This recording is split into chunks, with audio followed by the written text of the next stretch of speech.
Hi there, my name is William Michael Forbes, and if you're watching this, you're part of the 1 billion strong Facebook group that I created. The reason this group was created is to bring 1 billion people together into a deliberate state of love and grace consciously. The idea originally came to me from my guardian angel John, who spoke to me 7 weeks ago when I was doing some writing, and he said, "You're going to bring 1 billion people together in a state of love and grace." And I said, "Well, how am I going to do that?" And John said to me, very simple. You're going to make it very, very simple. It's not complex. Just create a little group. And when you create a little group, you're going to set a process in place. It's going to be very simple. That anybody on the planet, anywhere, can do this simple act. And I said, well, what's the simple act? And he said, the simple act is at 12 p.m. and 12 a.m. of every single day, instruct people for 30 seconds to 1 minute to just be deliberately in a state of what you would call love. And I said, well, how do we what about people that are living on the street, or people that are unhappy, or people that are broke? He said, it doesn't matter. Every single human being on this planet has some idea of what their version of love is. And you don't have to concern yourself with what other people's version of love is. You just have to encourage people twice a day or once a day, whichever they prefer, 12 a.m. or 12 p.m., for 30 seconds to a minute, just pause and move into a state of love and grace. And I said, well, how are they going to know that's going to make a change in the world? And he said, it's very, very simple. Explain the following to them. So I'm going to explain this the way he explained it to me. Every single human body, in fact, every living organism, in fact, every molecule in creation radiates an electromagnetic field. As long as it exists, it's emitting some degree of an electrical field. Our bodies do that. You know, every cell in our body can use up to 1.4 volts of electrical energy. So your body is generating an electrical field that goes out around your body. And it's been measured in some scientific circles to be as far out as 16 feet this field can reach. And John said, if people are aware that they have this field, and they recognize that what they feel goes into that field and affects the space and the people around them, it gives them the opportunity to know that even if they're just thinking a thought or feeling a feeling, it's affecting the space around them.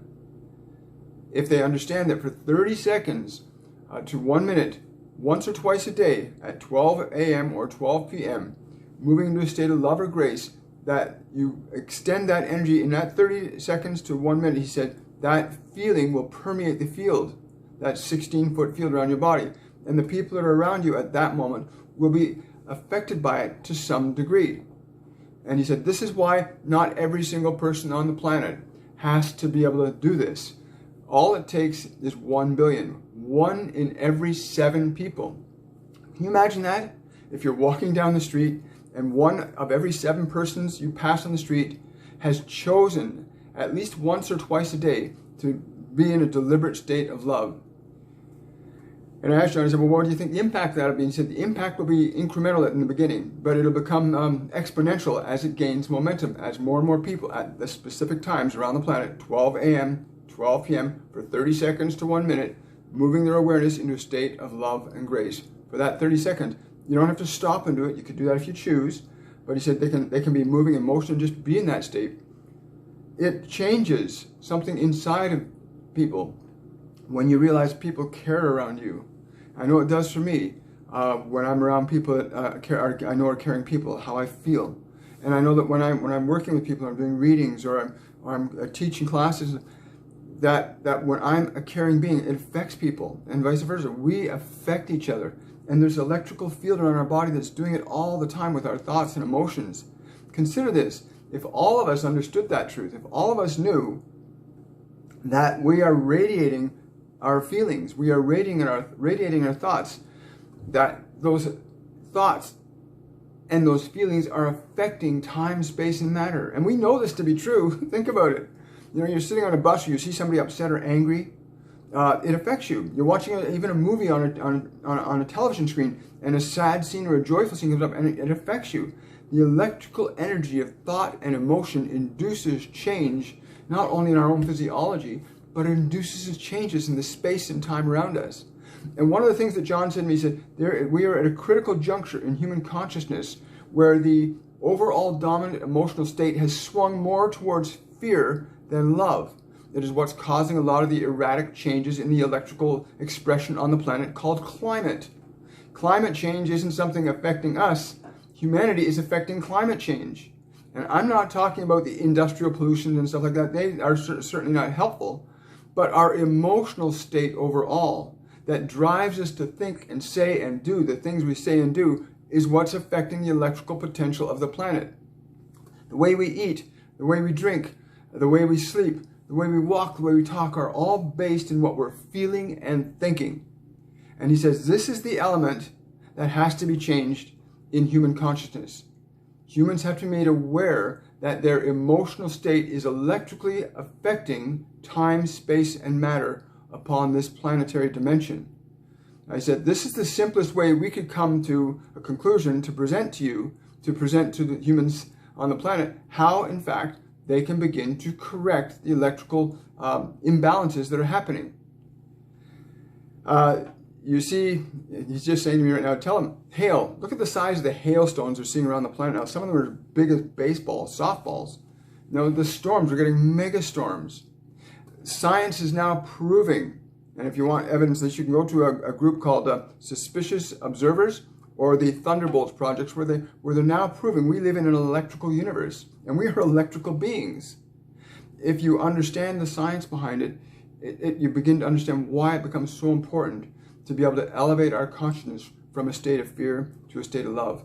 And what the type of food we eat, the things we drink, are driven emotionally. Eating other animals, eating other living creatures is not a very good thing to do. You're consuming a living, sentient being. And look at the billions of animals we have in these factories all around the world that are electrically affected by how we're treating them. Their emotional states, coupled with our emotional states, coupled with the way the forests are living organisms, and we are affecting the electrical potential on this planet. Humans are, more than any other species on this planet. Prior to the explosion of human population around the planet, there was a natural, organic harmony in nature that has flowed for tens and tens and tens of millions of years. And in the short span of the last 2,000 years, we've shifted that potential from being a natural, organic process to being one that's driven by us emotionally. And it's time to change that potential. So John and my other guys have said the same thing. It's just got to be very simple. It's not a complex thing to do this. Once or twice a day at 12 a.m. or 12 p.m., you can do it once or twice for 30 seconds to 1 minute.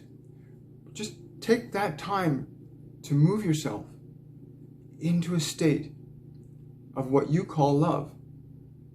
And the goal is to get to 1 billion people deliberately doing this. And I said, well, why this type of time? Why 12 and 12? And he said, because those are 2 times. It creates it'll create a standing pattern of energy, because you've got people then doing it at fixed times around the planet.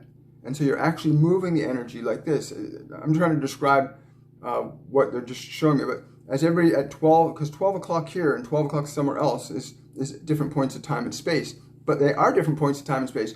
And when the energy of love is there, and then there, and then there, and then there, and that energy is moving around, it's almost like you're spinning a wheel. And so as that vibration of love increases around the planet through people getting engaged and involved in the process, the rotation of that energy, it actually starts to move. It's like getting a wheel spinning, you know, a big rock on a hill and you want to get it going. Same idea. So we get people focusing on the state of love and grace. The more people that do it, the more energy goes into it, the more momentum begins to happen. We don't have to criticize what's happening on the planet. We don't have to attack other people or other religions. This is not a religious thing. This is not a political thing. This is a human thing.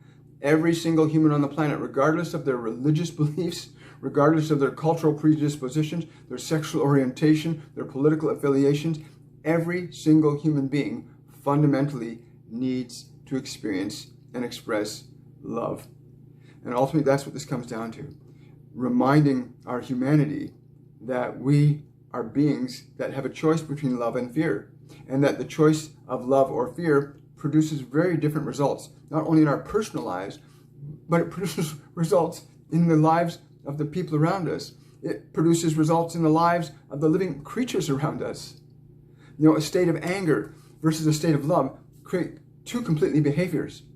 And yet we've boiled this down to something very, very simple. Twice a day, 12 a.m., 12 p.m., wherever you are on the planet, stop for 30 seconds to 60 seconds. Or you can keep moving and do the same thing. And just move into a state of love. What you would call or feel love for you. Not only will the cells in your body respond to it, you know, it's like if you're smiling or laughing, it changes your energy. You move into a state of love, it changes your energy. And not only will it change energy in your body, it'll begin to affect and change energy around you. And I'll tell you something, human actions and human behaviors would change significantly if we were all aligned to love more than we are aligned to fear. You look at mass media and the TV shows and that are out there now, most of them are fear-based. Guilt, shame, doubt, who to trust, the zombie stuff. There's just so much of that energy being pumped out into the human consciousness. Time that we, the people, take control and say, no, we want love to be the dominant force on this planet. Just think about it. If you're walking down the street and if you knew that every seventh person you're going to pass is involved in this, is involved in a state of love and grace, are you going to feel more at home on this planet or less at home? Are you going to feel more joy or less joy knowing that every seventh person is choosing to participate in this process of reestablishing love as the dominant vibrational feeling and expression of humanity? And I asked John, I said, John, why this course? And he said, because this is the simplest thing we could think of to do. This is the simplest, the least involved for people, because one of the concerns they said is humans have this belief that they don't have enough time. In reality, they've got eternity. And he said people believe they don't have enough time, so we've kept it simple. It's non-political, it's non-religious, it's non-cultural. This is strictly from a personal, individual state of learning to experience and express love in your being and in your world.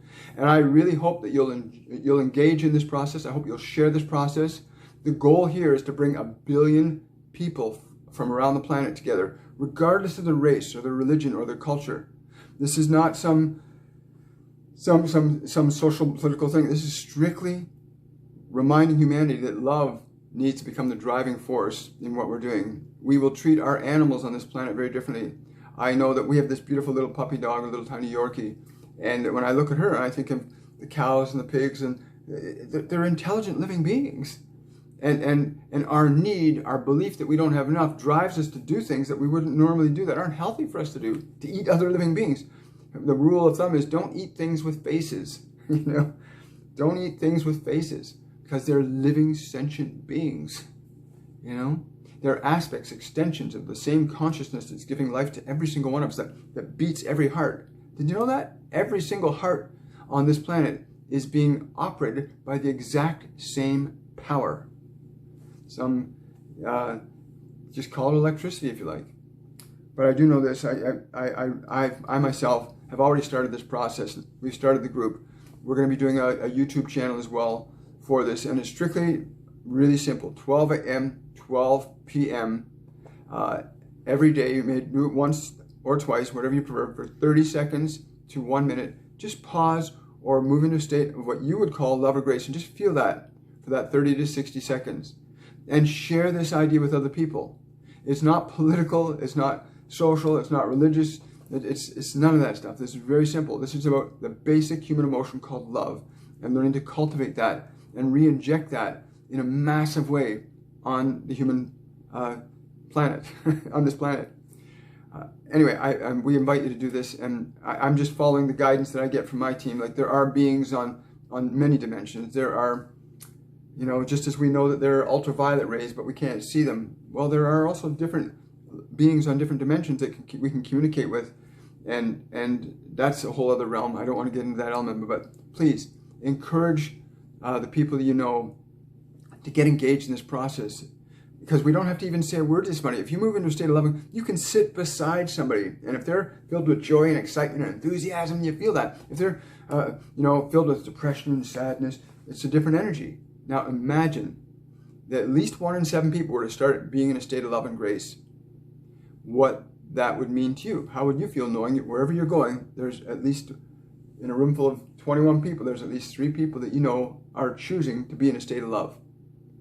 And I'll tell you something, the vibration of love is infinitely more powerful and potent than the vibration of fear. They can both produce reverse, the opposite effects in time and space, but love ultimately is the most blissful and uplifting and empowering vibration available to humanity. And it doesn't require fear. Fear requires that we do certain things like cut down forests, or believe we don't have enough, or think that the world's not a safe place, or that there's no way I can be happy here, or my sadness is inevitable. It's not. Joy and happiness are available to every single human soul on this planet, and it's learning how to focus on it. So I hope you'll engage in this process with us. Invite others to join the group. I'll add them in as quickly as I can. I have no idea how to reach 1 billion people. This is the only thing they told me to do, so I'm going to just trust this process that I'm being guided to do. And I love humanity. I love what we're accomplishing now, what our potential is. You know, we climbed out of caves, and here we are living in these incredible cities. And now it's time to learn to really love one another. But we can't do that if we don't love ourselves. You can only treat the outside world the way you treat yourself. So by learning to pause and move into a state of love deliberately and intentionally, once or twice a day, it will make a difference. It will make a difference in your life, and it'll make a difference in the lives of the people around you. I can't prove that to you, but I can only say that from my personal experience, I've watched what it's done in my world.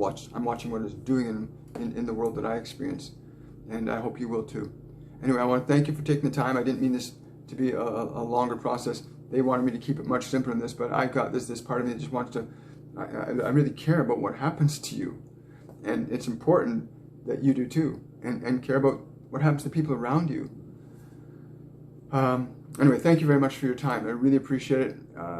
If you've got any questions, concerns, or comments, please send them to me. If you've got any ideas or suggestions about how to move this movement forward, please, because it's simple. Once or twice a day, at 12 a.m. or 12 p.m., wherever you are on the planet, pause for 30 seconds to 60 seconds in a state of love for that period of time. And you watch what starts to happen when we start to gain momentum around the world. Much love to all of you. Thank you for your time. Take care, and please join us.